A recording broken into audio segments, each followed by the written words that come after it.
Alright, বিসমিল্লাহ, আলহামদুলিল্লাহ। ঠিক আছে, গতবার আমরা হচ্ছে নিউটনের বলবিদ্যা হচ্ছে নিউটনের সূত্রগুলো পড়তে রাখছিলাম। আমি পুরো ভিডিওটা শেষ করে নিই, জাস্ট একটু স্যাম্পল দিয়েছিলাম। এটা মূলত হচ্ছে ইন্ট্রোডাকশন ভিডিও ছিল। তো আজকে ইনশাআল্লাহ হচ্ছে কোনো কথা না বলে আমরা হচ্ছে একেবারে মেইন টপিকগুলোতে চলে যাবো। যে আর গতবার স্যাম্পল ভিডিওতে একটা সমস্যা হয়েছিল, যে হচ্ছে আমার কি যে তোমার কি এই পুরো ফুল পেজটা আসছিল না। আমি হচ্ছে ভিডিও যেহেতু রেকর্ড করছি, রেকর্ডিংয়ের সময় আমি তো দেখতে পারি না মানে কি রেকর্ড হতেছে। সো ওটা হচ্ছে মানে যে ওই লেখাগুলো হচ্ছে আসে না। তো অসুবিধা নেই, আমি হচ্ছে আবার শুরু থেকে শুরু করতেছি। তো বিসমিল্লাহ, শুরু করা যাক। ঠিক আছে, তো বল বল জিনিসটা আগে আমরা এক্সপ্লেন করছিলাম। বল বা ফোর্স, বল কাকে বলে? বল হচ্ছে এই যে আমি দেখছিলাম এর আগের দিন যে যে বাহ্যিক কারণে কোনো বস্তু তার অবস্থান পরিবর্তন করে বা করতে চায়। মানে সহজ জিনিস। আমি মনে করি কলমটা এভাবে রাখছি, এখানে কোনো হচ্ছে এক্সটার্নাল কোনো ফোর্স নাই, বাহ্যিক কোনো ফোর্স নাই। আমি কোনো টোকা মারতেছি না, হাত মারতেছি না। এই জিনিসটা হচ্ছে এখানে স্থিরভাবে থাকবে। কতক্ষণ স্থিরভাবে থাকবে? ততক্ষণ আমি বাইরে থেকে কোনো একটা জিনিস বা একটা টোকা না মারি, বাইরে থেকে কোনো একটা ফোর্স না দিই। এই কারণ বা রিজনটাকে মানে বাইরে থেকে একটা রিজন প্রয়োগ করছি বা কারণ প্রয়োগ করছি, এটাকে আমরা হচ্ছে ফিজিক্সের ভাষায় বল বলে থাকি। তো বল জিনিসটা কীভাবে হচ্ছে অবভিয়াসলি হচ্ছে ফিজিক্সে হচ্ছে কোনো একটা টার্মিনোলজি বা হচ্ছে একটা রাশি থাকলে অবভিয়াসলি সেটাকে হচ্ছে পরিমাপ করা লাগবে। পরিমাপ করা লাগবে। তো পরিমাপ করার আগে আমরা হচ্ছে একটু জানার জন্য বলের ইংলিশটা আমরা হচ্ছে ফোর্স। এই ফোর্সের হচ্ছে এফ দিয়ে শুরু হয়। তাহলে হচ্ছে এই জিনিসটাকে আমরা হচ্ছে গাণিতিক ভাষায় তো অঙ্ক যখন করবো তখন হচ্ছে আমরা হচ্ছে এই চিহ্নটা দেখবো, এফ, ক্যাপিটাল এফ। অনেক সময় হচ্ছে স্মল এফও থাকতে পারে, আবার ইত্যাদি নানা ধরনের আছে। সাধারণত এফ বা স্মল এফ হচ্ছে আমরা ডিনোট করি বা সংজ্ঞায়িত করি। এবার গেল। তো বলে হচ্ছে আরও কিছু জিনিসপাতি আছে। তো বলের হচ্ছে গাণিতিক অনেক কিছু জানার আগে আমাদের হচ্ছে প্রথম কাজ হইতেছে নিউটনের হচ্ছে সূত্রগুলো হচ্ছে জানতে হবে। তো নিউটন সাহেব হচ্ছে ওকে গতিবিদ্যার সূত্র, Newton's law of motion. Newton সাহেব হচ্ছে এই বল নিয়ে হচ্ছে তার অনেক ফ্যাসিনেশন ছিল, তার গতি, বল ইত্যাদি নিয়ে হচ্ছে সে অনেকগুলো এক্সপ্লেন করছে। তো তারপরে হচ্ছে তিনি হচ্ছে তিনটা হচ্ছে সূত্র দিয়েছেন। যে তিনটা সূত্র হচ্ছে আমরা হচ্ছে এই যে আগে আমরা প্রসঙ্গ কাঠামো বলছিলাম, জড় প্রসঙ্গ কাঠামোর সাপেক্ষে সর্বদা সত্য থাকে। জড় প্রসঙ্গ কাঠামোর সাপেক্ষে কথা মাইন্ডে রাখো, জড় প্রসঙ্গ কাঠামোর সাপেক্ষে। আর প্রসঙ্গ কাঠামো কি, এটা হচ্ছে দ্বিতীয় অধ্যায়ে আমি ভালো করে এক্সপ্লেন করছিলাম। যদি মনে না পড়ে আমি হচ্ছে সংক্ষেপে বলে দিতেছি। জড় প্রসঙ্গ কাঠামো হচ্ছে যেই প্রসঙ্গ কাঠামো হচ্ছে কোনো ত্বরণ থাকবে না, আর অজড় হচ্ছে যেখানে হচ্ছে ত্বরণ থাকবে। আর যদি মনে না পড়ে তাহলে হচ্ছে যে আমি কিছু নোট করছিলাম, ওইগুলো দিকে তুমি আমি যখন পড়াছিলাম কিছু নোট করছিলাম, হয়তো ওই নোটের দিকে হচ্ছে আবার দেখো, ইনশাআল্লাহ মনে পড়বে। এখন হচ্ছে শুরু করা যায়। নিউটন সাহেব হচ্ছে তার গতিবিদ্যা তিনটা সূত্র দিয়েছিল। তিনি হচ্ছে তিনটা সূত্র দিয়েছিলেন। এই তিনটা সূত্রের ভিতরে আচ্ছা, প্রথমত আমি এটা বলি নাই হচ্ছে খাতা কলম নিয়ে অবশ্যই এখানে বুঝতে হবে, খাতা কলম ছাড়া হচ্ছে হবে না। আমি ভিডিও যখন দেখতে বলবো অবশ্যই খাতা কলম লাগবে, ঠিক আছে? তো এই তিনটা সূত্র আমরা হচ্ছে তিনটা কিওয়ার্ড দিয়ে হচ্ছে মনে রাখার চেষ্টা করবো। তো প্রথম কিওয়ার্ডটা হইতেছে জড়তা, ইনার্শিয়া। এটা আমার পরিচয় হবে। আপাতত এই তিনটা শব্দ পাশাপাশি লেখা রাখার চেষ্টা করবো। বলের গাণিতিক রূপ, আর শেষটা হচ্ছে ক্রিয়া প্রতিক্রিয়া। ওকে, বেসিক্যালি হচ্ছে এই তিনটা হচ্ছে আমাদের কিওয়ার্ড বা মূল শব্দ। এই তিনটা হচ্ছে এই তিনটা শব্দকে মনে রাখার উপায় হচ্ছে এই তিনটা কিওয়ার্ডকে হচ্ছে মনে রাখা। আমরা আস্তে আস্তে শিখবো জড়তা কি বলে, বলের গাণিতিক রূপ হয় কিনা, বলটাকে হচ্ছে আমরা কিভাবে মাপতে পারি। অবশ্যই ফিজিক্স হচ্ছে বলটাকে একটা মাপার উপায়, কিভাবে মাপবো এটা হচ্ছে আমরা জানবো। তারপর ক্রিয়া প্রতিক্রিয়া, এরা একটা বিশেষ সূত্র আছে। ঠিক আছে, তো এবার বিস্তারিত শুরু করি। প্রথম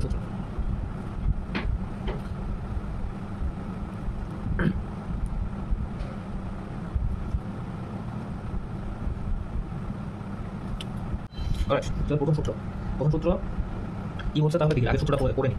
আর এই যে কোটেশন মার্কে দেওয়া, যে উদ্ধৃতিমূলক, এটা হচ্ছে কোটেশন মার্ক বা উদ্ধৃতিমূলক চিহ্ন বলে। কোটেশন মার্ক, আচ্ছা, কোটেশন মার্ক বা উদ্ধৃতিমূলক চিহ্ন, এটা না দিলেও চলে। তবে এই পরীক্ষা হলে যদি সূত্র চাই তাই এই সূত্রটা এইভাবে লেখা লাগবে, তাই এটা অবভিয়াসলি মুখস্থ করা লাগবে।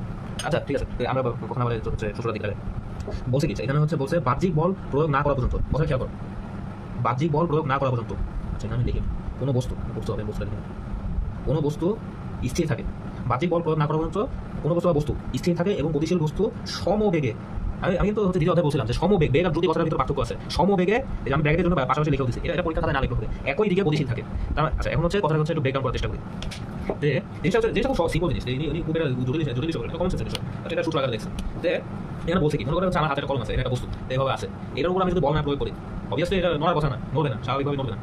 এই কথাটাকে এইভাবে বলছে যে বাহ্যিক বল না প্রয়োগ করা পর্যন্ত কোনো বস্তু স্থির থাকে। আচ্ছা, এরপরে আরেকটা জিনিস মনে করো, তোমার হচ্ছে আরেকটা জিনিস মনে করো হচ্ছে কোনো বস্তু গতিশীল আছে। মনে করো হচ্ছে একটা মসৃণ একটা এই সার্ফেসটা কিছুটা স্মুথ আছে, এই স্মুথ সার্ফেসের উপরে একটা মনে করো মার্বেল হচ্ছে গলায় যেতেছে। মার্বেলটা কীভাবে গলায় যায় সাধারণত সমবেগে। তুমি যদি কোনো বল না প্রয়োগ করলে সেই জিনিসটা হচ্ছে ঠিক যে বেগে গতিশীল ছিল বা যে দ্রুতিতে গতিশীল ছিল ওই দ্রুতিতেই সে একই দিকে গতিশীল থেকে যাবে। কথাটা মানে বুঝছো?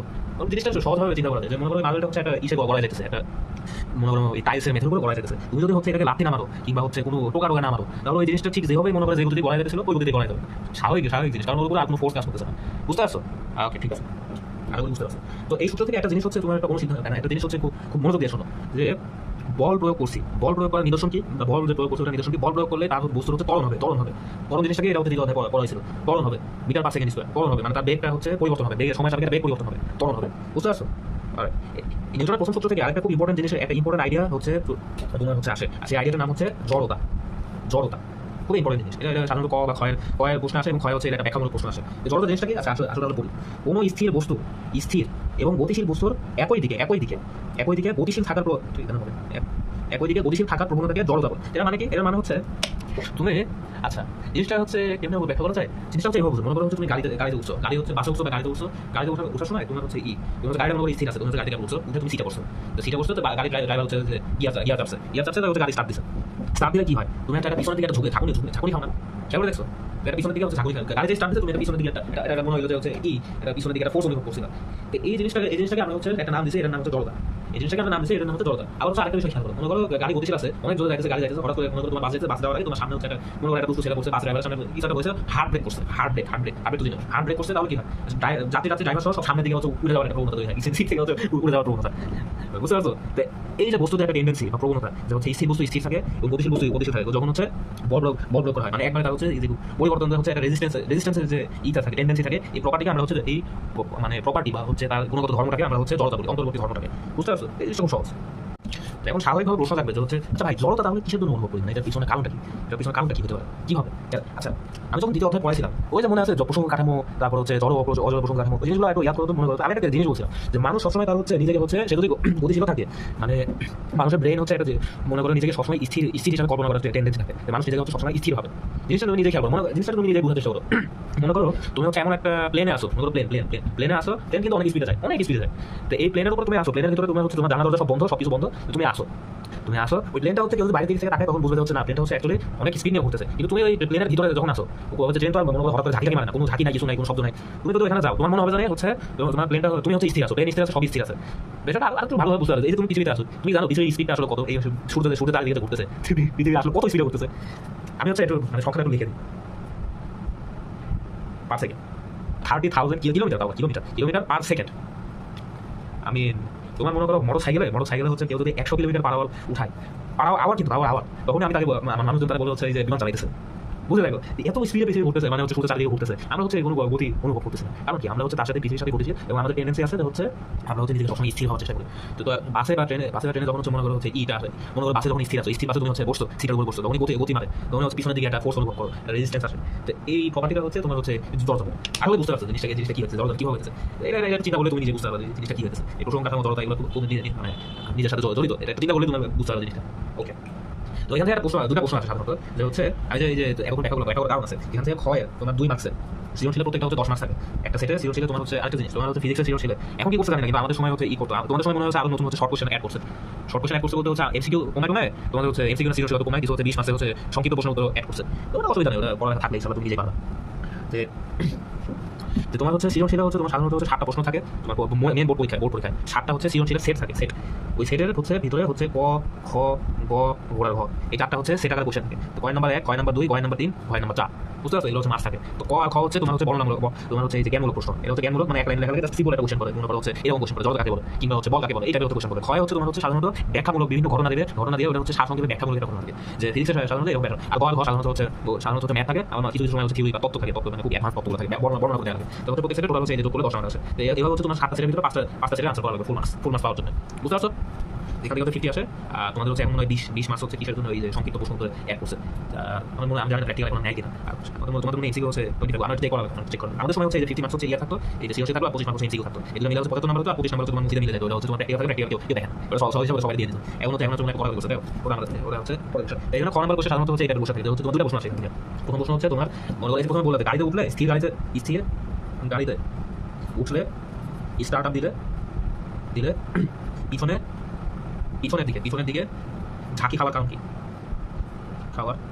কারণ আরেকটা প্রশ্ন হচ্ছে ওই যে গতিশীল ট্রেন বা হচ্ছে গতিশীল বাস যাইতেছে বা গতিশীল গাড়ি হঠাৎ করে ব্রেক বসলে হচ্ছে সামনের দিকে ঝুঁকে যাওয়ার প্রবণতা, সামনের দিকে ঝুঁকে পড়ে কেন? এই দুটো জিনিস হচ্ছে জড়তা দিয়ে ব্যাখ্যা করবা, ইনশাআল্লাহ ফুল মার্কস পাবা। বুঝতে পারছো? ওকে, ঠিক আছে। এটা হচ্ছে আমরা আসি দ্বিতীয় সূত্র।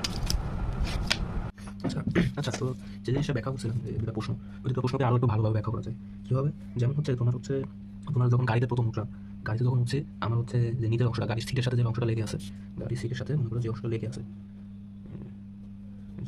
যে অংশটা লেগে আছে, এই অংশটা হচ্ছে ফোর্স অ্যাপ্লাইয়ের কারণে গতিশীল হয়েছে। কিন্তু এই অংশটা গতিশীল হয়েছে, কিন্তু আমার উপরের অংশটা তো হচ্ছে সরাসরি ফোর্স পায়নি। তো এই অংশটা হচ্ছে মনে করো পিছিয়ে চলে যাবে স্বাভাবিকভাবে। যে অংশটা ডিরেক্ট ফোর্স পেয়েছে ওই অংশটা হচ্ছে সামনে দিয়ে গতিশীল হয়ে গেছে, আর এটা হচ্ছে পিছের দিকে এটা অনুভব করবে। এটা একটা জড়তা। আর এই যে মানে পিছনের দিকে টান অনুভব করবে, এটা একটা জড়তা। আরেকটা হচ্ছে যখন হচ্ছে যে গাড়ি হুট করে থেমে গেছে, হুট করে থেমে গেছে, হুট করে যখন থেমে গেছে, ব্যাকওয়ার্ড ফোর্স দিয়েছে, কিন্তু আমার হচ্ছে একটা অলরেডি একটা ভেলোসিটি ছিল, আমি যেহেতু গতি ছিলাম মাসের সাথে ভেলোসিটি ছিল। সো এখানে একটা ভেক্টর, এখানে একটা ভেক্টর। সো এখানে দুই দিকে দুটো টান। সো কী হবে? সো অবভিয়াসলি হচ্ছে প্রথমেই মনে করো এই টানটা হচ্ছে মনে করো প্রথমে তো আর হচ্ছে মনে করো ই হবে না, যে মানে এদিকে টানটা প্রথমের দিকে একটু ই করতে হবে না, জিরো হতে হবে, দুটা জিরো হতে হবে। এদিকে একটা সামনের দিকে একটা হচ্ছে টান খাবে, সেই সামনের দিকে একটা যোগ খাবে। তো এই দুই ঘটনার ভিতরে জড়তা আবার হচ্ছে দুই প্রকার, জড়তা দুই প্রকার। একটা হচ্ছে স্থিতি জড়তা, একটা হচ্ছে গতি জড়তা। জড়তা দুই প্রকার, স্থিতি জড়তা, গতি জড়তা। প্রথম ঘটনা যেটা এটা হচ্ছে তার স্থির থাকার হচ্ছে যে প্রবণতা দেখা গেছে, যে হচ্ছে জিনিসটা হচ্ছে সে গতিশীল হয়েছে কিন্তু হচ্ছে স্থির থাকার একটা প্রবণতা দেখা গেছে, এটার নাম হচ্ছে স্থিতি জড়তা, এই জড়তার নাম হচ্ছে স্থিতি জড়তা। দ্বিতীয় যে ঘটনা, এই ঘটনাটা হচ্ছে তোমার হচ্ছে গতিকে হচ্ছে রেজিস্ট করার হচ্ছে ই দেখা গেছে, তা গতিশীল অবস্থাকে সে হচ্ছে মানে রোধ করার জন্য এটা প্রবণতা দেখা যাচ্ছে। এখানে কোনো অ্যাকচুয়াল ফোর্স কাজ করতেছে না, এটা জাস্ট আমরা একটা ঘটনাকে ব্যাখ্যা করতেছে। তো এটাকে বলা হচ্ছে গতি জড়তা। আচ্ছা, তো জড়তা কাহিনী গেল, এখান থেকে প্রশ্ন আছে, আসলে ইনশাল্লাহ ভালো করে ভিডিও একবার না বুঝলে আরও কয়েকবার দেখার চেষ্টা করলে ইনশাল্লাহ বুঝতে পারবেন। ওকে, এবার আমরা হচ্ছে দ্বিতীয় সূত্রে। আচ্ছা, তো দ্বিতীয় সূত্রটা হচ্ছে বেশি ইম্পর্টেন্ট। দ্বিতীয় সূত্রটা আসলে হচ্ছে আমাদের জন্য বেশি ইম্পর্টেন্ট কেন? মানে এই সূত্রটা হচ্ছে আসলে এখন আমাদের বল যে আসলে হচ্ছে মানে একটা পরিমাপযোগ্য রাশি, ওটা হচ্ছে একটা সূত্র তিনি হচ্ছে দাঁড় করান। কি হবে? তো এটা হচ্ছে আমরা হচ্ছে এখন দেখবো বিষয়টা। ওকে, তো প্রথমত হচ্ছে এই যে নিচের লাইনটা, এগুলো হচ্ছে পুরোটা হচ্ছে তুলে নাও, এটা হচ্ছে আগে তুলে রাখবে। আর বিশেষ করে এই যে এই প্রমাণটা এখন আপাতত বোঝা মানে তোলার সময় হয়তো বুঝবে না, জাস্ট হচ্ছে এই লাইনটা, এই যে এইটুক হচ্ছে এইটুক থেকে এইটুক তোমার পাশাপাশি এই সাইনগুলো পাশাপাশি দিয়ে রাখো। তো এইটুকু হচ্ছে পুরোটা হচ্ছে আপাতত খাতায় লেখো, কারণ এখান থেকে হচ্ছে তোমার কোশ্চেন আসে পরীক্ষা হচ্ছে এই প্রমাণটা হচ্ছে যায়। তো এটা আপাতত তুলো, আস্তে আস্তে ব্যাখ্যা করবো ইনশাআল্লাহ। তো নিউটনের সূত্রটা বোঝার আগে সবচাইতে গুরুত্বপূর্ণ বিষয়, দ্বিতীয় সূত্রটা বোঝার আগে এই পয়েন্টটা বোঝা। দ্বিতীয় নাম্বার পয়েন্ট, আমি জানি হচ্ছে তিনটা কি এখানে একটা কথা খেয়াল, কি ওয়ার্স টু আন্ডারস্ট্যান্ড সেকেন্ড ল, মানে হচ্ছে এই সেকেন্ড লটা বা সেকেন্ড সূত্রটা বোঝার জন্য তোমার কি কি মেন কথা বা মেন শব্দ এখানে হচ্ছে আমি দেখছি, বা মেন জিনিসপাতি। এখন এই জিনিসটা ভালো করে বুঝো, কারণ আমি এখন ইনশাআল্লাহ যে জিনিসটা বুঝে যাবো এটা খুবই গুরুত্বপূর্ণ। এটা তোমার হচ্ছে মানে একেবারে বেস, মানে ফিজিক্সের একেবারে বেস, রাইট? আচ্ছা, প্রথমত হচ্ছে এটা আমি হচ্ছে যেদিন তোমাকে হচ্ছে ফিজিক্সের ফার্স্ট বা সেকেন্ড লেকচার দিয়েছিলাম, বা শুরু দিয়ে খুব আর্লি দিকে যে মানে লেকচারগুলো দিয়েছিলাম, ওখানেও আমি সম্ভবত এই বিষয়টাতে টাচ করছিলাম। তো আমি হচ্ছে এখন একটু ফুল ডিটেলসে যাবো যে এই জিনিসটা কি। এটা হচ্ছে তোমার পরীক্ষা হয়তো আসবে না, কিন্তু এই জিনিসটা বোঝা খুব জরুরি। এটা যদি না বুঝতে পারো তাহলে ফিজিক্সের জিনিসটা বুঝতে অসুবিধা হবে। ফিজিক্স কেন, এখানে মনে সায়েন্সের জিনিসটা বুঝতে আসলে অসুবিধা হবে। আচ্ছা, তো তোমার প্রথমত হচ্ছে প্রমাণ কোনো কিছু। আচ্ছা, যখন মনে করো এই সূত্রটা পড়ছো, অবভিয়াসলি একটা মাথায় প্রশ্ন আসবে যে হচ্ছে এই যে সূত্রটা ভাই কোথা থেকে আসলো, এটা মানে এই যে প্রমাণ কি, এটা জিনিসটাকে। আচ্ছা, ঠিক আছে, প্রথমত আমরা হচ্ছে প্রমাণ কি এই জিনিসটা বুঝতে হবে। প্রমাণ হচ্ছে দুই প্রকারের। প্রমাণ হয় যে পৃথিবীতে প্রমাণ হয় দুই প্রকারের। একটা হচ্ছে ইন্ডাকটিভ প্রুফ বা ইন্ডাকটিভ রিজনিং, বা বাংলাতে যেটাকে বলা হচ্ছে স্বীকার্য, আর দ্বিতীয়টা হচ্ছে ডিডাকটিভ প্রুফ আর হচ্ছে ডিডাকটিভ রিজনিং বা প্রতিপাদ্য বা প্রতিপাদ্য, যেটা হচ্ছে আমরা ম্যাথমেটিক্যালি প্রুফ করি। আমি হচ্ছে প্রথমত জিনিসটা বলি, স্বীকার্য জিনিসটা কি। স্বীকার্য জিনিসটা হচ্ছে এরকম, মনে করো তোমাকে কি প্রশ্ন করলো যে ভাই সকাল থেকে সকালে হচ্ছে তুমি ঘুম থেকে উঠছো, তুমি যে আসলে মানে স্বপ্নের জগতে নাই, তুমি আসলে মানে বাস্তব দুনিয়ার ভিতরে আসো, এটার প্রমাণ কি? এটা চিন্তা করে দেখো, এটা প্রমাণ কি হতে পারে? তুমি হচ্ছে কি প্রমাণ দিতে পারো? এটা প্রশ্ন হলো, এটা প্রমাণ হলো, এটা প্রমাণ হতেছে আই বিলিভ সো, আমি বিশ্বাস করি তাই। মানে এটা কোনো প্রমাণ হয় না, যেটা হচ্ছে আমরা নির্দ্বিধায় মানে বিনা কোশ্চেনে একসেপ্ট করে নিই, বিনা প্রশ্নে আমরা হচ্ছে সত্য ধরে নিই। এটাকে বলা হচ্ছে ইন্ডাকটিভ প্রুফ। আর ডিডাকটিভ প্রুফ হচ্ছে কেমন শোনা, মনে করো আমি হচ্ছে অঙ্ক করে হচ্ছে এটা মনে করো প্রমাণ খাড়া করে ওই ইন্ডাকটিভ কিছু স্বীকার্য অলরেডি স্বীকার করে ওটার উপর বেস করে আমি হচ্ছে কিছু অঙ্ক খাড়া করে দিলাম, সমীকরণ খাড়া করে দিলাম, ওটার উপরে আমি হচ্ছে অঙ্ক করে আমি একটা প্রমাণ বের করলাম, ওটাকে বলা হচ্ছে ডিডাকটিভ প্রুফ। বুঝতে পারছো? তো এখন সেকেন্ড ল যেটা নিউটনের সেকেন্ড ল যেটা, এটা হচ্ছে মাথায় রেখে নাও, এটা হচ্ছে যে ম্যাথমেটিক্যাল ফর্মুলাটা দাঁড় করা হয়েছে, এর প্রাথমিক ম্যাথমেটিক্যাল ফর্মুলাটি হচ্ছে স্বীকার্যগত ফর্মুলা বা ইন্ডাকটিভ প্রুফ। বুঝতে পারছো? মানে এটা হচ্ছে জন্মগতভাবেই হচ্ছে ওই আমি সম্ভবত তোমাকে হচ্ছে যে ওই উদাহরণটা দিয়েছিলাম যে নারী পুরুষ কি জন্য একটা হয়, এটা ভাই আল্লাহ সৃষ্টি করতে হয়, এটা মানে প্রমাণ কি? বুঝতে পারছেন? আচ্ছা, এটা গেল হচ্ছে তোমার প্রাইমারি কথা। আর ফিজিক্সের হচ্ছে অনেক প্রমাণই থাকবে, ডিডাকটিভ বা ইন্ডাকটিভ, এটা পড়ার সময় খেয়াল রাখতে হবে যে আমি জিনিসটা পড়তেছি। তো সাধারণত সূত্রগুলো ইন্ডাকটিভ হয়, ইন্ডাকটিভ বা স্বীকার্যমূলক হয়। আর ডিডাকটিভ হচ্ছে সেগুলো হচ্ছে পরে হচ্ছে ওই সূত্র থেকে আরো কিছু সূত্র খাড়া করা হয়, এটা হচ্ছে ডিডাকটিভ। তো ওটা হচ্ছে অঙ্ক করার সময় হবে। আচ্ছা, এটা গেল হচ্ছে ফান্ডামেন্টাল প্রাথমিক কথা। এবার হলো আমার আসার বিষয় হচ্ছে কিছু ম্যাথমেটিক্যাল টার্ম বা হচ্ছে অঙ্কগত টার্ম বা অঙ্কগত জানা আমাদের খুব জরুরি। সমানুপাত, সমানুপাতটা বুঝলে ব্যস্তানুপাত খুব সহজ। সমানুপাত জিনিসটা কি, এটা আগে আমরা বুঝি। সমানুপাত মনে করো, আচ্ছা কথার কথা মনে করো এই কলমটা মনে করো একটা কলম আছে, এই কলমটার দাম মনে করো 10 টাকা। বুঝতে পারছো? কথার কথা আমি ধরে নিলাম এটা হচ্ছে 10 টাকা, দুটো কলম কিনলে 20 টাকা। তো আমি আজকে কিছু জিনিস লিখি, খুব মনোযোগ দিয়ে দেখো।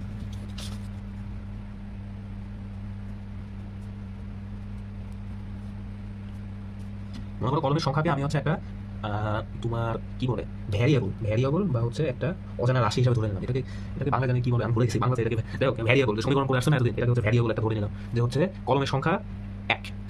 এখানে আমি ধরে নিলাম, এখানে 1 2 1 বলতে 2 3 4 5 অনেক কিছু হতে পারে। কলমের সংখ্যাটা একটা সাধারণ প্রশ্ন হচ্ছে আমি ধরে নিলাম x।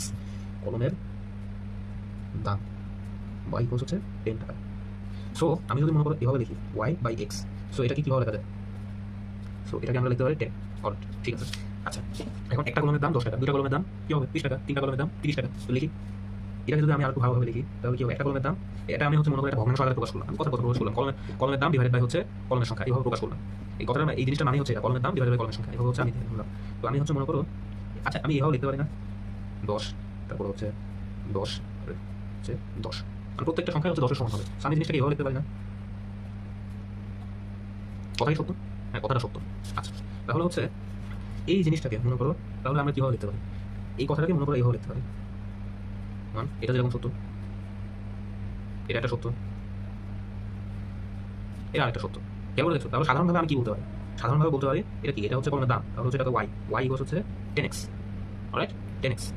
সো এই কথাটাকে আমি বলতে পারি, এই একটা বিশেষ একটা চিহ্ন দিই, এটা হচ্ছে সমানুপাত। সমানুপাত মানে কি? মানে এটার দাম বাড়তেছে, এটার দাম যদি বাড়ে এটার দাম তাহলে হচ্ছে এটা সংখ্যাও হচ্ছে বৃদ্ধি হবে। কীভাবে বৃদ্ধি হবে? এই যে এই সংখ্যাটা হারে, একটা নির্দিষ্ট সংখ্যা হারে, বুঝতে পারছো? আচ্ছা, তো সহজ হিসাবে আমরা বলতে পারি যে ওয়াই বাড়লে দেখা যাচ্ছে এক্স বাড়তেছে। ওয়াই আর এক্সের ভিতরে একটা সম্পর্ক আছে, ওয়াই বাড়লে এক্স বাড়তেছে, এক্স বাড়লে ওয়াই বাড়তেছে। কিন্তু ওয়াই আর এক্স দুটোকে আমরা সরাসরি সমান বলতে পারতেছি না। ওয়াই আর এক্সকে আমরা দুটো সরাসরি সমান বলতে পারছি না। কেমন?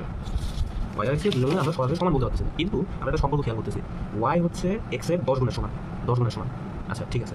এই জিনিসটাকে যে ওয়াই বাড়লে এক্স বাড়বে, এই জিনিসটাকে আমরা হচ্ছে এই যে এই ম্যাথের এই চিহ্নটাকে হচ্ছে দ্বারা প্রকাশ করি, ওয়াই সমানুপাতিক এক্স। এই সম্পর্কটা যে হচ্ছে ওয়াই বাড়লে এক্স বাড়বে, এই সম্পর্ক, এই আনুপাতিক হারের যে সম্পর্কটা, যে হচ্ছে এই যে ওয়াই, এই যে আনুপাতিক হারের যে সম্পর্কটাকে, এটাকে আমরা ম্যাথের ভাষায় হচ্ছে এইভাবে প্রকাশ করি, ওয়াই সমানুপাতিক এক্স। তো এই কথাটার মানে কি? এই কথাটার মানে হচ্ছে ওয়াই বাই এক্স। এই কথাটা যখন আমি দেখি তখন এটার অর্থ হচ্ছে ওয়াই ডিভাইডেড বাই এক্স। এটা হচ্ছে একটা এমন নির্দিষ্ট একটা ভ্যালু সমান হবে। মনে এক্ষেত্রে হচ্ছে 10, আমি চাইলে দামটা হচ্ছে 20 ধরতে পারতাম, 100 ধরতে পারতাম, যে কোনো কিছু একটা হতে পারতো, কিন্তু একটা নির্দিষ্ট ভ্যালু হতো। তার মানে কি? এই কথাটা যখন লিখি তখনই আমরা বুঝতে পারি যে মনে করো এই কথাটা এরকম হবে যে ওয়াই বাই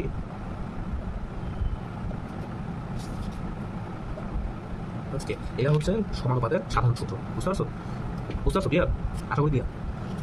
আচ্ছা, আবারও যদি কনফিউশন থাকে আবারও একটু ভালো করে হচ্ছে রিপিট করতে পারো, পিছনের দিকে হচ্ছে টেনে নিতে পারো। ইনশাআল্লাহ বুঝতে পারছো, এটা খুব একটা জটিল কিছু না। তো মনে করো হচ্ছে এটা গেল, এবার হচ্ছে আসো এই প্রবলেমটাকে খেয়াল করো। এই প্রবলেমটাতে আমি হচ্ছে ধরে নিছি যে কলমের দাম 10 টাকা। আমি চাইলে এখানে হচ্ছে 100 টাকা ধরতে পারতাম, এখানে চাইলে আমি 20 টাকাও ধরতে পারতাম, তাই না? যে কোনো একটা ভ্যালু আমি ধরতে পারতাম। এখানে হচ্ছে এই জিনিসটাকে একটা নাম আছে। এই যে সমানুপাতের আগে সমানুপাতের, মনে করো আমি হচ্ছে সমানুপাতটাকে উঠায় সমান করতে চাই। সমানুপাতটাকে উঠায় সমান করতে চাইলে আমি বলতে পারি এর আগে মনে করো এক্সের আগে একটা সংখ্যা, যে কোনো একটা সংখ্যা আসবে। মনে করো এখানে কথা কি যে কে ভ্যালুর কারণে এই দুটার হচ্ছে মাঝে সম্পর্ক সমান হয়ে যায়। এই কেটার ভ্যালু মনে করো আমি সমস্যায় থাকবে, মনে করো আচ্ছা এই কে ভ্যালুটা হচ্ছে দুই প্রকারের। এটা কনস্ট্যান্ট বলে, এর নাম হচ্ছে কনস্ট্যান্ট বা ধ্রুবক। এই ধ্রুবক আবার হচ্ছে দুই প্রকারের। এই ধ্রুবক হচ্ছে দুই প্রকারের, সামনে দেখবে আরো 3 প্রকার, কিন্তু হচ্ছে আপাতত এখনকার প্রবলেমের জন্য 2 প্রকার। তো একটা হচ্ছে ইচ্ছামূলক ধ্রুবক, একটা হচ্ছে ধ্রুবক বা খালি ধ্রুবক। ইচ্ছামূলক ধ্রুবকটাকে এখন আমরা একটু বুঝতে চেষ্টা করি। মনে করো এই প্রবলেমটাতে মনে করো ওয়াইয়ের দাম হচ্ছে 10 টাকা। আমি চাইলে হচ্ছে 20 টাকা ধরতে পারতাম, 40 টাকা ধরতে পারতাম। তো ওই অনুসারে ধরলে এই যে কনস্ট্যান্টের যে ভ্যালু, এই কনস্ট্যান্টের ভ্যালু এটা হচ্ছে চেঞ্জ হয়ে যেত, তাই না? এই কনস্ট্যান্টের ভ্যালু হচ্ছে চেঞ্জ হয়ে যেত, এই কনস্ট্যান্টের ভ্যালু সহজ হিসেবে চেঞ্জ হয়ে যেত। সেক্ষেত্রে ওটাকে আমরা হচ্ছে মানে ইচ্ছামূলক ধ্রুবক বলি। যেটা একটু ক্লিয়ার করা যায়, যারা তোমাকে হচ্ছে আসবে, তুমি হচ্ছে এই যে ধ্রুবকটা আগে বুঝতে পারলে তো ইচ্ছামূলক ধ্রুবকটা আরো ভালো করে বুঝতে পারবে। মনে করো হচ্ছে এই সময় আমরা জানি কি 1 ঘন্টার ভিতরে তোমার হচ্ছে আছে 60 মিনিট, 1 ঘন্টার ভিতরে আছে হচ্ছে 60 মিনিট। এখন আমি যদি মনে করো হচ্ছে মিনিট বাই ঘন্টা দিই তাহলে কি আসে? 60 মিনিট বাই 1 ঘন্টা ইকুয়ালস কি হবে? অনুপাত হবে 60। তাহলে হচ্ছে একই হবে 120 বাই 2 হবে, এটাও কি হবে? এটা হবে 60। 180 বাই 3 এটাও কি হবে? 60। আচ্ছা, এই অনুপাতটা এই সমস্যার ভিতরে আমি কি চাইলে মনে করো হচ্ছে এই 60-এর পরিবর্তে মনে করো 50 লিখতে পারবো? এটাকে কি 50 দিয়ে হচ্ছে এটাকে 50 বানাতে পারবো? অফকোর্স না, এটা করা যায় না, কারণ এখানে অলরেডি হচ্ছে এই জিনিসটা আমার নোন, এই জিনিসটা আমি অলরেডি জানি। এখানে হচ্ছে আমি চাইলে ভ্যালুটা চেঞ্জ করতে পারবো না। কলমের দামের মতো এটা আমি হচ্ছে পরিবর্তন করতে পারবো না, বুঝতে পারছো? এই কলমের দামের মতো আমি হচ্ছে জিনিসটা পরিবর্তন করে মানে একটা অনুপাতটা চেঞ্জ করে আনতে পারবো। এই যে ধ্রুবকটা পাইতেছে, এই ধ্রুবকটার ভ্যালু হচ্ছে অলরেডি ফিক্স করে দেওয়া, মানে হচ্ছে অলরেডি নোন এবং ফিক্স করে দেওয়া। এইটাকে হচ্ছে আমরা সাধারণত বলি ধ্রুবক বা খালি ধ্রুবক। ইংলিশে বলে absolute constant or fixed constant. কিন্তু এখানে হচ্ছে আমরা যদি মনে করো ওয়াইয়ের একটা ভ্যালু মনে করে ধরে নিই, এটা থেকে ধরুন আমি দাম চাইলাম মনে করি কলমটার দাম মনে করো 20 টাকা, আমি চাইলাম 20 টাকা বা 30 টাকা বা 100 টাকা। তো সেই অনুসারে আমাদের হচ্ছে একটা কনস্ট্যান্ট থাকবে, কিন্তু হচ্ছে ভ্যালুটা হচ্ছে চেঞ্জ হতে পারে। ওটাকে আমরা বলি হচ্ছে আরবিট্রারি কনস্ট্যান্ট। আসলে এই তোমার হচ্ছে ফিক্সড কনস্ট্যান্ট থেকে হচ্ছে আরবিট্রারি কনস্ট্যান্ট বোঝা সহজ হচ্ছে। তো এবার হচ্ছে আমরা কি কথা শিখি? আচ্ছা, সমানুপাত বুঝলে রেশনাল হচ্ছে বেসিক্যালি এটা 1/x, ওয়াই সমানুপাতিক 1/x। এর মানে কি? এর মানে হচ্ছে তোমার মনে করো ওয়াই বাড়লে এক্স হচ্ছে কমবে, উল্টা সম্পর্ক, বুঝতে পারছো? ওয়াই বাড়লে এক্স কমবে। এটা যদি আমি হচ্ছে সমানুপাত চিহ্ন উঠাই দিই, সরি ব্যস্তানুপাত, এটা তখন হচ্ছে এটা তখন প্রপোর্শনাল দিই। আচ্ছা, এই চিহ্নটার নাম এমনি হচ্ছে প্রপোর্শনাল চিহ্ন, প্রপোর্শনাল টু চিহ্নটার নাম এভাবে করে ওয়াই প্রপোর্শনাল টু 1/x বা ওয়াই প্রপোর্শনাল টু এক্স এভাবে করে। আমি যদি মনে করো সমানুপাত চিহ্নটা উঠাই দিই তাহলে হচ্ছে একটা ধ্রুবকের ভ্যালু কে চিন্তা করি তাহলে হচ্ছে এভাবে আসবে, বুঝতে পারছো? ওকে, উদাহরণ কি হতে পারে? উদাহরণ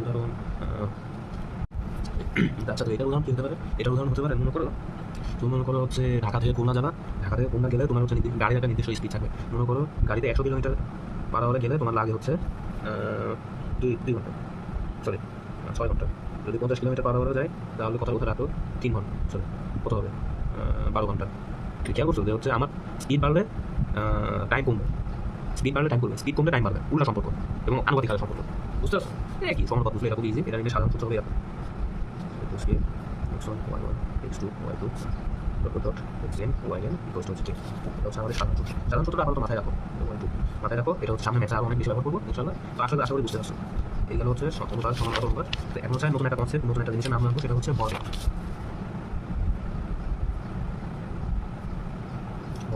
ভরবেগ জিনিসটা কি? ভরবেগ জিনিসটা খুব সহজ। কোনো বস্তুর ভর এবং বেগের গুণফলকে ভরবেগ বলে। ঠিক আছে, ভরবেগকে আমরা হচ্ছে সাধারণত পি দ্বারা প্রকাশ করি। জিনিসটা খুব ইজি, কোনো একটা বস্তু ভর আছে এবং তার একটা বেগ আছে, তার বেগের গুণ করে দিলে ওটাকে হচ্ছে ভরবেগ বলে। এটা অবশ্যই হচ্ছে বেগ যেহেতু ইনভলভ আছে, বেগ যেহেতু ভিতরে আছে, তার মানে এটা একটা ভেক্টর রাশি। এটাকে হচ্ছে আমরা এভাবে লিখি, সূত্র আকারে এভাবে লিখি। ই হচ্ছে এ বিন্দু, এ মানে কি? এম হচ্ছে বস্তুর ভর, আর ই হচ্ছে বস্তুর বেগ, বি হচ্ছে বস্তুর ভরবেগ। তাহলে এর এককটা কি হওয়া উচিত? এককটা হওয়া উচিত KG metre per second, KG into metre per second. বুঝতে পারছো? খুব ইজি। আচ্ছা, তো এখন হচ্ছে নিউটনের সূত্র ফেরত আসলে ভরবেগ জিনিসটা বুঝছি ইনশাআল্লাহ। এখন নিউটন সাহেব কি বলছেন? নিউটন সাহেব বলছেন যে হচ্ছে কোনো বস্তুর উপর মনে করে বল প্রয়োগ করা হয়েছে, এখন উনি বলছেন যে ওই বস্তুর উপর বল প্রয়োগ করলে, কোনো বস্তুর উপর যদি আমি এক্সটার্নাল ফোর্স বা বাহ্যিক বল প্রয়োগ করি, সেক্ষেত্রে হয় কি তার হচ্ছে তার ভরবেগের পরিবর্তনের হার। এখন কথা আছে, ভরবেগের পরিবর্তনের হার, দুইটা কথা, পরিবর্তনের হার। আচ্ছা, ফিজিক্সে যখন খালি পরিবর্তন কোনো রাশির মনে করো কথা বেগের পরিবর্তন বলছে, বেগের পরিবর্তন, এটার মানে কি? বেগের পরিবর্তন মানে কি? মনে করো তুমি হচ্ছে 10 সেকেন্ড হচ্ছে চলছো, 10 সেকেন্ড চলছো, তোমার আদি বেগ 0 ছিল, এবং মানে 10 সেকেন্ড পরে তোমার বেগ হচ্ছে মনে করো 10 মিটার পার সেকেন্ড। সেক্ষেত্রে হচ্ছে তোমার বেগের পরিবর্তন কীভাবে হিসাব করা হয়? খুব সিম্পল। তোমার আদি শেষ অবস্থার বেগ বা শেষ রাশি ডিভাইডেড বাই আদি রাশি, এটা হচ্ছে জাস্ট পরিবর্তনের মানে। এটা হচ্ছে শুধু পরিবর্তন বলে এই জিনিসটা বোঝায়। আমার শেষ অবস্থা বিয়োগ হচ্ছে আদি অবস্থা, এটাকে হচ্ছে আমরা হচ্ছে ফিজিক্সের ভাষায় পরিবর্তন বলি। বুঝতে পারছো? কোনো রাশির পরিবর্তন বলি, এটা হচ্ছে ফাইনাল বুঝতে হয়েছে। এখন যদি আমি সাথে একটা কথা হার শব্দটা উল্লেখ করে দিই, পরিবর্তনের হার কিসের সাপেক্ষে পরিবর্তনের হার? এটা সাধারণত সময়কে বোঝায়। তো সময় মানে কি? এই জিনিসটাকে এভাবে বুঝতে হবে, ভরবেগের পরিবর্তন। আরেকটা জিনিস, এই যে পরিবর্তন, এই পরিবর্তনটাকে এই যে মনে করা হচ্ছে বেগের পরিবর্তন বলছে, এটাকে হচ্ছে শর্ট ফর্মে দেখি এই ডেল ভি, এই চিহ্নটার নাম হচ্ছে ডেল চিহ্ন, ডেল। এটা মানে কি? বেগের পরিবর্তন। এটাকে আমরা হচ্ছে ম্যাথমেটিক্যালি শর্ট ভাষায় লিখছি, ডেল ভি ইকুয়ালস হচ্ছে মনে করো এই যে ভিএফ মাইনাস ভিআই, মানে ভিএফ মানে হচ্ছে ফাইনাল অবস্থা, মানে ভিআই মানে হচ্ছে ইনিশিয়াল বা হচ্ছে আদি অবস্থা। বুঝতে পারছো? তো এখানে হচ্ছে মনে করো খালি হচ্ছে ভরবেগের পরিবর্তনের কথা যদি থাকতো, তাহলে হচ্ছে আমরা লিখতাম হচ্ছে ডেল ভি মানে কি হবে? শেষ আদি ভরবেগ, ডেল ভি মানে হবে এই যে এটা শেষ আদি ভরবেগ বিয়োগ হচ্ছে তার শেষ ভরবেগ বিয়োগ হচ্ছে তার আদি ভরবেগ। কিন্তু এই যে পরিবর্তনের হারের কথাটা বলছে, হার শব্দটা যখনই উল্লেখ থাকবে তখনই বুঝে নেবা যে হচ্ছে ওই রাশিটার নিচে হচ্ছে ভাগ আকারে হচ্ছে সময় আসবে। তার মানে কি? প্রতি সেকেন্ডে তার এই কথার মানে বাস্তবিক রূপ হইতেছে তার প্রতি সেকেন্ডে কতটুকু পরিবর্তন হচ্ছে, তার প্রতি সেকেন্ডে রাশিটার কতটুকু পরিবর্তন হচ্ছে। তার মানে ভরবেগের পরিবর্তনের হার বলতে কি বোঝাবো? এই জিনিসটাকে বোঝাবো হচ্ছে del P divided by T. বুঝতে পারছো? আশা করি ইনশাআল্লাহ বুঝতে পারছো। এটার একক কি হবে? এটার একক হচ্ছে KG metre per second square. বুঝতে পারছো? এককটার মাত্রা রেখে দিয়ে নিই। আবার দেখে নাও ইনশাআল্লাহ এই পেজটা। তারপরে এখন নিউটন সাহেব কি বলছেন? নিউটন সাহেব বলছেন যে হচ্ছে যে কোনো বস্তুর উপর আমি যদি বল প্রয়োগ করি, সেই বল প্রয়োগটা হচ্ছে মানে সেই বলটা হচ্ছে কিসের সমানুপাতিক? ভরবেগের পরিবর্তনের সমানুপাতিক। এটা হচ্ছে তিনি নানাবিধ পরীক্ষা করে এটা হচ্ছে এই ডেটাটা পাইছে, এটা স্বীকার্য, এটা সত্য, উনি হচ্ছে আবিষ্কার করছেন সহজ হিসাব। বুঝতে পারছো? এবং আরেকটা জিনিস, এই ভরবেগের পরিবর্তনটা কোন দিকে হবে? মনে করো এই জিনিসটা হচ্ছে এভাবে গড়ায় যেতেছে, আমি হচ্ছে এদিক দিয়ে একটা টোকা মারলাম, এটা সামনে যাচ্ছিল, এদিক দিয়ে টোকা মারলাম, তাহলে বস্তুর ভরবেগের পরিবর্তন কই হবে? অবভিয়াসলি যেদিক দিয়ে আমি টোকা মারছি ওদিকেই হবে। এখানে হচ্ছে একটা ইম্পর্টেন্ট কথা বলছে, বস্তু সূত্রটা বের করে সূত্রটা বের করে এখানে শেষের দিকে একটা বিশেষ ইম্পর্টেন্ট কথা বলছে, এই যে ভরবেগের পরিবর্তনের হার ভরবেগের পরিবর্তনের হার প্রদত্ত বলের দিকেই হবে। বুঝতে পারছো? মানে যেদিকে বল প্রয়োগ করবে ঠিক ওই দিকে কিন্তু ভরবেগের পরিবর্তন হবে, আবার হচ্ছে অন্যদিকে হবে। সো এখন হচ্ছে ম্যাথের সূত্র আসি। তো তাহলে হচ্ছে আমরা লিখতে পারি নিউটনের সূত্র অনুসারে, দ্বিতীয় সূত্র অনুসারে এফ সমানুপাতিক ডেল পি বাই টি। এই জিনিসটাকে হচ্ছে আমরা চাইলে এভাবে লিখতে পারি, এফ ইকুয়ালস হচ্ছে কে del P divided by T, যেখানে এটা লিখে দিতেই হবে, যেখানে কে ইকুয়ালস হচ্ছে ইচ্ছামূলক ধ্রুবক বা আরবিট্রারি কনস্ট্যান্ট। আমরা একটা কনস্ট্যান্ট ধরে নিলাম, যে কোনো একটা কনস্ট্যান্ট ভ্যালু, এটা যেহেতু সমানুপাতিক, যে কোনো একটা ইচ্ছামূলক ধ্রুবক আমরা ধরে নিলাম, যেগুলো এটা হতে পারে ভ্যালু, একটা ধ্রুবক ভ্যালু, কিন্তু যে কোনো একটা ধ্রুবক ভ্যালু হতে পারে, যেটা ভ্যালু পরিবর্তন করে। তাহলে হচ্ছে এফ আমরা আরো লিখতে পারি, এটা যদি আরো বানাই ডেল পি মানে কি? পি মানে হচ্ছে M into V, del P মানে কি হবে? এম ইন্টু ডেল ভি, কারণ কোনো বস্তু ভর কি চেঞ্জ হয়? ভর কনস্ট্যান্ট না, এই তো ভরটা তো চেঞ্জ হতেছে না। তাহলে হচ্ছে এটা পরিবর্তন হবে, কার পরিবর্তন হবে? অবশ্যই বেগের পরিবর্তন হবে। তাহলে এই জিনিসটাকে হচ্ছে আমি যদি বানাই লিখি, তাহলে হচ্ছে এভাবে হবে ডিভাইড বাই টি হচ্ছে কে M del V by del T. আচ্ছা এখন ডেল ভি বাই টি এই মনে করতেছে ভি ডেল ভি বেগের পরিবর্তন ডিভাইড বাই সময়, তাহলে এটা কিসের সমান হবে? এই যে দ্বিতীয় অধ্যায় করছিল কে এম এ তরঙ্গ তরঙ্গ। তাহলে হচ্ছে এখানে একটা সূত্র আমরা দাঁড় করে দিলাম। এখন হচ্ছে যেহেতু এটা ইচ্ছামূলক ধ্রুবক, আমি হচ্ছে তোমার হচ্ছে যে সুবিধার জন্য এই কে এর ভ্যালুটাকে হচ্ছে 1 ধরে নেওয়া হয়েছে, কে এর ভ্যালুটাকে 1 ধরে নেওয়া হয়েছে ধ্রুবক ভ্যালু হিসেবে। এই 1 ধরে হচ্ছে আমার সূত্রটাকে হচ্ছে প্রতিপাদন করা হয়েছে। তার মানে সূত্র হচ্ছে কি দাঁড়াবে? এফ ইকুয়ালস হচ্ছে এম ইনটু এ। এর মানে কি? বস্তু এটার মানে হচ্ছে তোমার প্রযুক্ত বল বস্তুর হচ্ছে ভর এবং হচ্ছে তার ত্বরণের গুণফলের সমান। বুঝতে পারছো? এটার একক কি হবে? এটার একক হবে হচ্ছে এই যে এটার একক কি? এর একক হচ্ছে কেজি আর এর একক হচ্ছে মিটার পার সেকেন্ড স্কয়ার। দুটোকে গুণ দিলে হচ্ছে KG metre per second square. বুঝতে পারছো? এটার একটা নাম আছে, এটার নামকে আমরা হচ্ছে সুন্দরভাবে রাখি এই যে এন দিয়ে প্রকাশ করি। এর মানে কি? এর মানে হচ্ছে নিউটন। বুঝতে পারছো? এটা হচ্ছে এককের নাম হচ্ছে নিউটন। প্রশ্ন আসতে পারে 1 নিউটন বলতে কি বোঝাতে পারে? 1 নিউটন বলতে কি বোঝায়? 1 নিউটন মানে এটা ভৌত তাৎপর্য কি, এই জিনিসটা কি, ফিজিক্যালি কেমন, এই জিনিসটাকে আমরা এইভাবে বুঝতে পারি। 1 নিউটন জিনিসটাকে হচ্ছে আমরা এই জায়গায় বসাই। 1 নিউটন মনে করো আমরা হচ্ছে কথার কথা 1 কেজি বস্তু নিচ্ছি, তাহলে হচ্ছে এর ভ্যালু কত হবে? এর ভ্যালু অবভিয়াসলি হচ্ছে 1 মিটার পার সেকেন্ড স্কয়ার হবে। তার মানে কি? 1 নিউটন বল বলতে হচ্ছে ওই বলটাকে বোঝায় যে বলের কারণে হচ্ছে 1 কেজি ভর সম্পন্ন বস্তু ত্বরণ হবে 1 মিটার পার সেকেন্ড স্কয়ার। এই জিনিসটাকে অন্যভাবে লেখা যেতে পারে। এই জিনিসটাকে মনে করো তুমি চাইলে এইভাবে লিখতে পারো 2 ইনটু হাফ। তার মানে কি 2 কেজি ভর সম্পন্ন বস্তুর 1 নিউটন বলতে বোঝাবে 2 কেজি ভর সম্পন্ন বস্তু ত্বরণ সৃষ্টি করবে half metre per second square. এভাবে আমরা বিভিন্নভাবে দেখতে হয়, কিন্তু আমরা হচ্ছে সুবিধার জন্য সাধারণত হচ্ছে মানে এইভাবে একক ধরে আমরা কাজ করতে আমরা সুবিধা হয়। সিমিলারলি আমি যদি মনে করো প্রশ্ন করি তো 20 নিউটন বলতে কি বোঝায়? 20 নিউটন বলতে কি বোঝাবে? 20 নিউটন বলতে বোঝায় দুই ভাবে লেখা যায়। 20 কেজির বস্তু যে ওই পরিমাণে বল যে কারণে হচ্ছে 20 কেজি বস্তুর 1 মিটার পার সেকেন্ড স্কয়ার ত্বরণ হয়, না হলে হচ্ছে অন্যভাবে 1 কেজি বস্তুর 20 মিটার পার সেকেন্ড স্কয়ার ত্বরণ। ঠিক আছে? ইনশাআল্লাহ ক্লিয়ার। তো এটা গেল আমাদের নিউটনের দ্বিতীয় সূত্র, এখানে এটা শেষ। তো এবার হচ্ছে নিউটনের তৃতীয় সূত্রটা বুঝতে হবে। যে নিউটনের তৃতীয় সূত্রটা বোঝার আগে প্রথমে আমি যা লিখছি ওগুলো হচ্ছে খাতায় তুলে। ওকে ঠিক আছে, খাতায় তুলে নেওয়ার পরে এখন হচ্ছে আমি ব্যাখ্যা করা শুরু করি। দেখো নিউটনের তৃতীয় সূত্রটা খুব সহজ, তুমি প্রতিদিন জীবনে দেখে আসছো। এখন হচ্ছে সূত্র আকারে হচ্ছে দেখা হচ্ছে। আর অবভিয়াসলি আবার মনে করা দিতেছি নিউটনের সকল 1 2 3 যতগুলো সূত্র বলা হয়েছে ওগুলো সব ইন্ডাকটিভ সূত্র বা হচ্ছে স্বীকার্যমূলক সূত্র। এটা হচ্ছে গাণিতিক প্রমাণের মতো সূত্র, এটা হচ্ছে অলরেডি হচ্ছে স্বীকার্যমূলক, আমরা স্বীকার করে নিয়েছি এই সূত্রগুলো সব। ওকে ঠিক আছে, এখন হচ্ছে তাহলে শুরু করা যাবে। নিউটনের সূত্র কি বলছে? তৃতীয় সূত্রটা কি বলছে? যে এই সূত্রটাকে হচ্ছে তোমার হচ্ছে প্রথমে হচ্ছে অনেকে সংক্ষেপে বলে প্রত্যেক বস্তুতে মানে প্রত্যেক ক্রিয়ারই সমানুপাতিক প্রতিক্রিয়া বলা আছে। এই যে infamous coding every action has its equal and opposite reaction. তো এটা বললে হচ্ছে আসলে ক্লিয়ার হয় না। তোমাদের বই কোর্সে কি সুন্দর করে হচ্ছে মানে এই সূত্রটা হচ্ছে ক্লিয়ার করা হয়েছে। আসলে পুরো দেখি, প্রথমে পড়ে দেখি। তো বলা হয়েছে কি একটি বস্তু অপর বস্তুর উপর বল প্রয়োগ করলে মানে আচ্ছা একটি বস্তু অপর বস্তুর উপর বল প্রয়োগ করলে দ্বিতীয় বস্তু প্রথম বস্তুর উপরে সমান বিপরীত মুখে বল প্রয়োগ করে। এই কথাটা মানে কি? এই কথাটা মানে মনে করো হচ্ছে এই যে কলমটা আছে, কলমটা এখন হচ্ছে স্থির অবস্থায় আছে, কলমটা হচ্ছে মনে করো স্থির অবস্থায় আছে। আমি হচ্ছে কি করলাম মনে করা হচ্ছে এই যে এটা আছে, এটা মালুল দিয়ে দেখা যাবে আরো হচ্ছে মানে জিনিসটা কি হতো, কারণ এখানে হচ্ছে এই যে তোমার ঘর্ষণ টর্ষণ আছে, তো অ্যাকুরেট রেজাল্ট তো আসবে না। আর হচ্ছে সরি পেন্সিল আছে, আমি হচ্ছে মনে করো পেন্সিল স্থির অবস্থায় আছে, আমি এখন মনে করি এটা একটু বানালাম করবো না। আচ্ছা ভালো করে করার চেষ্টা করি। ওকে তো ফেল হচ্ছিল যে এই জিনিসটা বলে হচ্ছে। আচ্ছা এমনি তাহলে ছবি দিকে দেখা আসো হচ্ছে মনে করো গুলতে খেলছো ছোটবেলায় হচ্ছে যে মাল ডালে দিয়ে খেলছো, মাল ডালে দিয়ে করলে হচ্ছে সুবিধা হয়। কারণ হচ্ছে এখানে হচ্ছে তোমার এই জিনিসটা মনে করো হচ্ছে মনে করো ঘর্ষণ আছে, তারপরে যে খাস কাটা আছে, তারপর হচ্ছে বাতাস আছে, এই হাঁটি নানা রকম হাঁটি যাবে, কারণ হচ্ছে ডেমনস্ট্রেশন আদি উদাহরণটা ভালো করে বোঝাতে পারতেছেন। এটাকে কেন ব্যাখ্যা করবে? এটাকে ব্যাখ্যা করলে খুব সহজ। মনে করো একটা স্থির একটা মার্বেল আছে, মার্বেলটা হচ্ছে রাখছো, তুমি হচ্ছে একটা মার্বেল হবে যেভাবে হচ্ছে এভাবে শো করবে বা শো করবে। শো করলে কি হবে? তোমার হচ্ছে যখন হচ্ছে এই জন্য এবার মার্বেলটা হচ্ছে এদিকে ছুটে গেল হিট করবে। আচ্ছা পরের ছবিটা হচ্ছে এই যে দুজনকে হিট করছে। এই নিউটনের সূত্র অনুসারে কি হবে? নিউটনের সূত্র অনুসারে হবে কি এই যে প্রথম মার্বেলটা, এটা হচ্ছে প্রথম মার্বেল, এটা হচ্ছে প্রথম মার্বেল, এটা হচ্ছে দ্বিতীয় মার্বেল। নিউটনের সূত্র অনুসারে কি হবে? প্রথম মার্বেলটা একটা ফোর্স নিয়ে অবভিয়াসলি একটা হিট করবে, ফোর্স নিয়ে তাকে হচ্ছে একটা হিট করবে, তাহলে সাথে সাথে হবে কি? এটা কিন্তু সাথে সাথে হবে, মানে কোনো ডিলে নাই, কোনো গ্যাপ নাই। প্রথম মার্বেলটা দ্বিতীয় মার্বেলটাকে হিট স্থির মার্বেল, এটা কিন্তু স্থির আছে, যখন হিট করবে তখন হচ্ছে দ্বিতীয় মার্বেলটা এদিকে একটা ফোর্স লাভ করবে, এদিকে একটা ফোর্স লাভ করবে, তাই না? এদিকে একটা ফোর্স লাভ করবে, আবার একই সাথে সাথে প্রথম মার্বেলটাকে হচ্ছে উল্টা দিকে আরেকটা তার সমান, তার এখানে মনে করো এর ফোর্স থাকে, এফ নিউটন থাকে, তার সমান বিপরীত দিকে একটা বল করবে প্রথম মার্বেল থেকে। এই যে দেখো এই প্রথম মার্বেলটাকে হচ্ছে এদিকে একটা উল্টা দিকে, মানে এদিকে উল্টা দিকে হচ্ছে একটা এফ ফোর্স প্রয়োগ করছে, তাহলে হবে কি আলটিমেটলি রেজাল্টটা হবে কি তোমার হচ্ছে এই দ্বিতীয় মার্বেলটা হচ্ছে এদিকে গতিশীল হলো আর প্রথম মার্বেলটা হচ্ছে স্থির হলো। আচ্ছা প্রথম মার্বেলটা স্থির হলো কারণ কি বুঝতে পারছো? মনে করো হচ্ছে প্রথম মার্বেল হচ্ছে যখন হিট করছে অলরেডি তার হচ্ছে এদিকে একটা ফোর্স ছিল, আবার যখন দ্বিতীয় মার্বেলটা হচ্ছে তার এদিকে দ্বিতীয় মার্বেলটা যখন হিট করছে দ্বিতীয় মার্বেলটা প্রতিক্রিয়া বলেছে এদিকে আরেকটা ফোর্স দিচ্ছে, দুই ফোর্স কিন্তু সমান, একই বস্তুর উপর কাজ করছে, তাহলে কি হবে? এদিকে মনে করো এই জিনিসটাকে আমি হচ্ছে যদি একই সাথে দুই দিকে সরি গ্যাপ আছে, একই সাথে দুই দিকে টান মারি, এই যেভাবে টান মারি কোন দিকে যাবে না। এই জন্য হচ্ছে প্রথম মার্বেলটা হচ্ছে স্থির হয়ে গেছে, দ্বিতীয় মার্বেলটা হচ্ছে এই ফোর্সের সামনে গড়ায় দেওয়া শুরু করছে। তো এই দুনিয়ার মনে করো সকল এই যে অ্যাকশন থাকবে রিঅ্যাকশন থাকবে, বুঝতে পারছো? আর হচ্ছে অ্যাকশন রিঅ্যাকশন আরেকটা জিনিস খেয়াল করো, অ্যাকশন ফোর্স আর রিঅ্যাকশন ফোর্স। প্রথম বস্তুটা দ্বিতীয় বস্তুকে বলটা প্রয়োগ করতে প্রথম ধাক্কা দিচ্ছে, ওটা হচ্ছে আমরা বলি হচ্ছে ক্রিয়া বল, আর দ্বিতীয় বস্তু হচ্ছে ক্রিয়া বলের বিপরীতে, মানে দ্বিতীয় বস্তুটা যে প্রথম বস্তুকে হচ্ছে পাল্টা একটা ধাক্কা দিচ্ছে একই সময়, ওটাকে আমরা হচ্ছে বলি প্রতিক্রিয়া বল। ক্রিয়া এবং প্রতিক্রিয়া বল সবসময় একই সময় কাজ করে, এটা সবসময় মাথায় রাখবে, ক্রিয়া এবং প্রতিক্রিয়া বল সবসময় একই সময় কাজ করে। এবং আরেকটা জিনিস যে হচ্ছে ক্রিয়া এবং প্রতিক্রিয়া বল কখনো একই মানে একই বস্তুর উপর কাজ করবে না, একই বস্তুর উপর কাজ করবে না বলতে মনে করা হচ্ছে মানে এই যেটা বোঝা যাচ্ছে দুইটা বস্তু ছাড়া মানে সংঘর্ষ ছাড়া দুইটা বস্তু ছাড়া হচ্ছে ক্রিয়া প্রতিক্রিয়া বলের কথাই আসে না, দুইটা বস্তু লাগবে। আর ক্রিয়া বল হচ্ছে মানে মনে করি ক্রিয়া প্রতিক্রিয়া বল একই বস্তুর উপর কাজ করতে পারবে, এটা অবভিয়াসলি কমন সেন্স, এটা ব্যাখ্যা করা দরকার না, বাট এটা অনেকে কনফিউশন থাকে দেখি। ঠিক আশা করি ইনশাআল্লাহ বুঝতে পারছো। এটা হচ্ছে এখান থেকে কিছু আমরা হচ্ছে সূত্র খেয়াল করাবো, এখন হচ্ছে আমরা নানা ধরনের জিনিস করবো। এই গেল তোমার তিনটা সূত্র। আচ্ছা তো তো নিউটনের দ্বিতীয় সূত্র থেকে আমরা হচ্ছে প্রথম যে সূত্রটা খাড় করার চেষ্টা করবো ইনশাআল্লাহ, সেটা হচ্ছে খুবই গুরুত্বপূর্ণ সূত্র, ভরবেগের নিত্যতা সূত্র। ভরবেগের নিত্যতা সূত্র, ভরবেগ কি আমরা হচ্ছে এর আগে জানছি, ভর হচ্ছে সিম্পলি জাস্ট কোনো বস্তুর ভর এবং বেগের গুণফল, এটা ছাড়া কিছু না।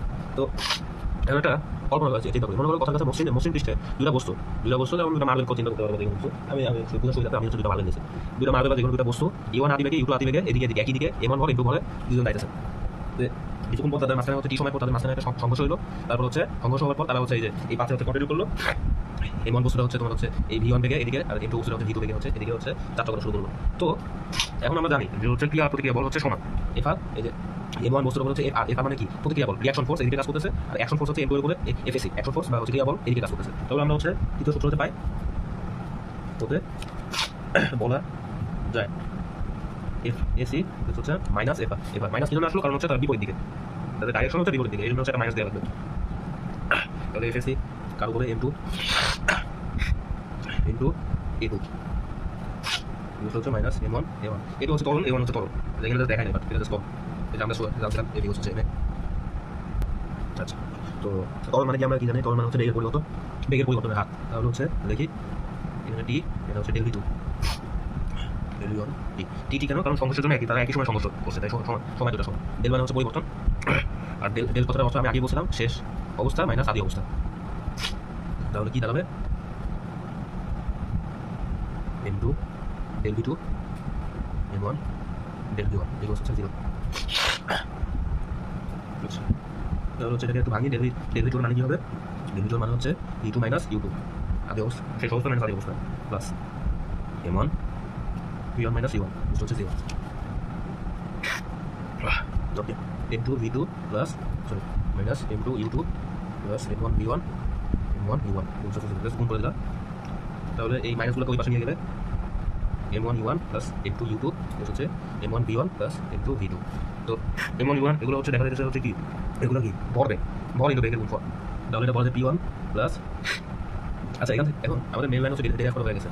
এখন দেখো এগুলো সব হচ্ছে ভরবেগ, এম ওয়ান ইউ ওয়ান এটা কি, এটা হচ্ছে তোমার এম ওয়ান বস্তুর আদি ভরবেগ, এম ওয়ান বস্তুর আদি ভরবেগ মানে এর আগে সংঘর্ষের আগে তার ভরবেগটা কি ছিল, এটা ঠিক এইটা হবে, এটাও আদি ভরবেগ এটুর জন্য, এটা হচ্ছে শেষ ভরবেগ তোমার প্রথম বস্তুর জন্য, এটা দ্বিতীয় বস্তুর জন্য শেষ ভরবেগ। যেমন খেয়াল করছো এখান থেকে আমরা এই কথা বলতে পারি না যে আদি ভরবেগের সমষ্টি, যেহেতু এই যে যোগ আছে সমষ্টি শেষ ভরবেগের সমষ্টি। এখানে যদি মনে করো তোমার তিনটা বস্তু থাকতো, তাও হচ্ছে দেখা যাচ্ছে যে এখানে মনে করো কথা বলতে তিনটা বস্তু আছে, তাহলে ইকুয়েশনটা কেমন আসতো, এনসি ইউসি ইকুয়াল হচ্ছে ওই মানে সহজ হিসাব, এখানে যত বস্তু পারবে ওগুলো জাস্ট যোগ আকারে পাবে, একটা সমষ্টি তৈরি হবে। এর কথার মানে কি, এই কথার মানে হচ্ছে এখান থেকে আমরা বলতে পারি যে তোমার কোনো সংঘর্ষ হয়েছে যেহেতু নিউটনের সূত্র অবভিয়াসলি সত্য থাকে, তার মানে ওইখান থেকে একটা অনুসিদ্ধান্ত খাড় করানো যায় যে কোনো সংঘর্ষে তোমার হচ্ছে সর্বদাই সত্য থাকে যে তোমার আদি ভরবেগের সমষ্টি কথাটা গুরুত্বপূর্ণ, মানে এর আদি ভরবেগের সমষ্টি তার শেষ ভরবেগের সমান থাকে, বুঝতে পারছো? এটা যখন আমরা ম্যাথ করবো তখন জিনিসটা আরো ক্লিয়ার হয়ে যাবে। তো আরো করে বুঝতে পারছো, এটা খুব জটিল বিষয়, এটা খুবই সহজ বিষয়, এখান থেকে এই সূত্রটা খাড় করা যায়।